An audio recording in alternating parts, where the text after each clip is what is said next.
जीवन में बहुत कुछ हमारे साथ घटता रहता है। बहुत सारी यादें हमारे साथ होती हैं और उन यादों को हम अपने मन मस्तिष्क में बसाए हुए जीवन जीते रहते हैं। बहुत बार ऐसा भी होता है कि हमारे दिल के करीब जो लोग होते हैं वो चले जाते हैं और शेष रह जाती हैं उनकी यादें।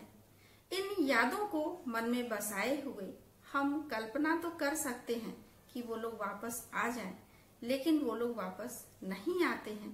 बहुत बार उनके रहते हुए हम उनकी कद्र नहीं समझ पाते।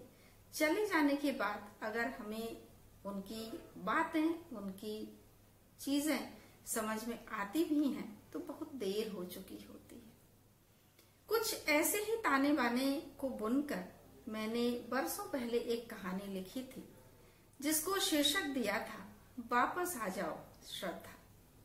मैंने किसी पत्रिका में उस कहानी को प्रकाशित कराने के लिए भेजा भी था, लेकिन एक दिन कहानी वापस आ गई और मेरे पतिदेव ने कहा कि लो तुम्हारी श्रद्धा वापस आ गई। मन में कुछ जिद थी कि कहानी छप जाए, तो मैंने आओ देखा न ताओ अपने नाम की जगह पति का नाम लिखा और कहानी को भेज दिया। अब 2004 जुलाई के अंक में कहानी प्रकाशित हुई दैनिक जागरण के संगिनी अंक में। तो बरसों के बाद स्मृतियों के झरोखे से इस कहानी ने एक बार दस्तक दी। मुझे लगा कि आप लोगों के समक्ष इस कहानी को प्रस्तुत करना चाहिए। मैंने अपने आसपास के लोगों से ही अपनी कहानियों के किरदार लिए, तो जिनको आधारित करके मैंने ये कहानी लिखी थी उन्हीं के शब्दों में इस कहानी का विवरण आपके समक्ष प्रस्तुत है। आज भी प्रतिदिन की ही भांति प्रातःकाल आंख खुल गई। बरसों की दिनचर्या में एकाएक परिवर्तन हो पाना संभव भी तो नहीं है। तो कॉफी का मग लिए हुए मैं बाहर लॉन में कुर्सी पर बैठा हुआ एक एक करके पिछली बातों का मूल्यांकन कर रहा था। आज किसी भी बात की कोई जल्दी नहीं थी, क्योंकि कल ही मैं सेवानिवृत्त हुआ था और बहुत सी बातें मन मस्तिष्क में चल रही थीं। एक एक बात दिमाग में आ रही थी और मैं उनको सोचता भी जा रहा था। ये नहीं समझ में आ रहा था कि अपनी इस कहानी का सूत्र कहाँ से शुरू करूं, कहाँ से कोई सूत्र हाथ आए और मैं अपनी कहानी प्रारंभ करूं। एकाएक बाहर गेट की तरफ जाते हुए एक दंपति पर मेरी निगाह पड़ी और वृद्धावस्था में रहते हुए ये दोनों लोग मानो वास्तव में जीवन साथी कहलाने के योग्य थे। सच ही तो है, जीवन साथी वही तो है जो जीवन भर साथ निभाए। लेकिन एक मैं और मेरी पत्नी श्रद्धा, कहने को तो जीवन साथी, लेकिन दोनों ही एक दूसरे से काफी दूर थे। 15 बरस की उम्र में जब श्रद्धा ब्याह कर इस घर में आई थी तो शायद मैं उसकी इतनी कदर नहीं कर पाया था। बार बार ऐसा होता कि मैं पैसों के लिए माता पिता के समक्ष हाथ फैलाता या चाह करके भी कभी कभी मांग नहीं पाता था। तो ऐसी दशा में मेरी झुंझलाहट वाजिब थी। ऐसे में जब मैं काफी क्रोध में होता था, खाना खाने भी नहीं उठता था, उस समय पिताजी के जोर जबरदस्ती करने पर मैं खाना खाने बैठता था और जैसे ही चावलों को थाली में चम्मच से निकालता था, उसमें चांदी के चमचमाते हुए 2 सिक्के मुझे मिलते थे और मैं चुपचाप उठाकर अपनी जेब में रख लेता था। तो कुछ इस तरह की कहानी आगे बढ़ती रही और इस कहानी के जो किरदार हैं अपने मन में बहुत सारी पुरानी यादों को समेटे हुए हैं और वो पुरानी यादें एक एक करके उनकी स्मृतियों के झरोखे से बाहर आ रही थी। तो आगे है कि जब पैसे लेकर के, यानी कि श्रद्धा के पैसों से मैं पढ़ाई भी करता रहा और बाकी मेरी अन्य आवश्यकताएं भी उन पैसों से पूरी होती रहीं और धीरे धीरे करके उन पैसों की मदद से मैं इंजीनियर बना। मैं उसके सामने उससे पैसे नहीं मांगना चाहता था क्योंकि अंदर एक अहम या स्वाभिमान भी तो था। तो ऐसी दशा में चुपचाप जब मैं क्रोध में होता था, थाली में मुझे सिक्के मिल जाते थे और मैं उन सिक्कों को उठाकर जेब में रख लेता था और फिर मैं भविष्य में इसकी चर्चा भी श्रद्धा से नहीं करना चाहता था।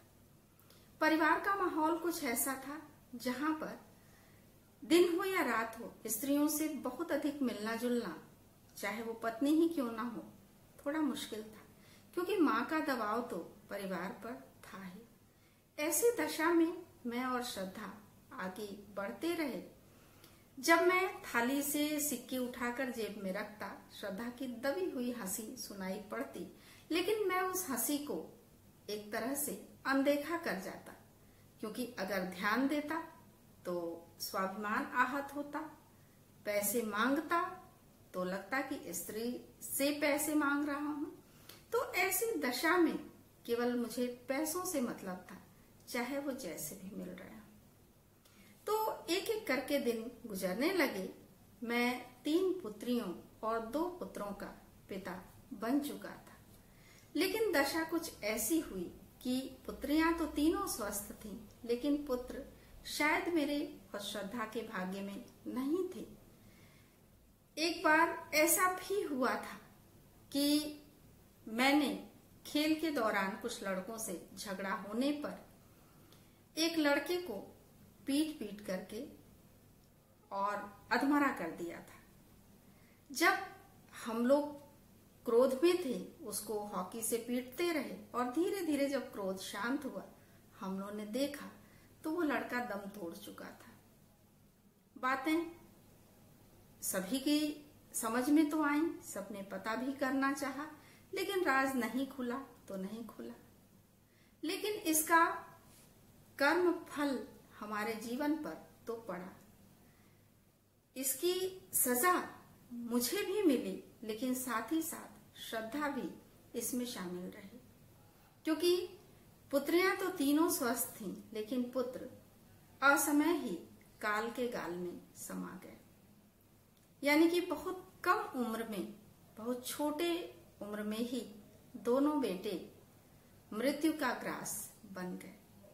श्रद्धा बच्चों की मौत को सहन नहीं कर पाई और अंदर ही अंदर घुलती रही।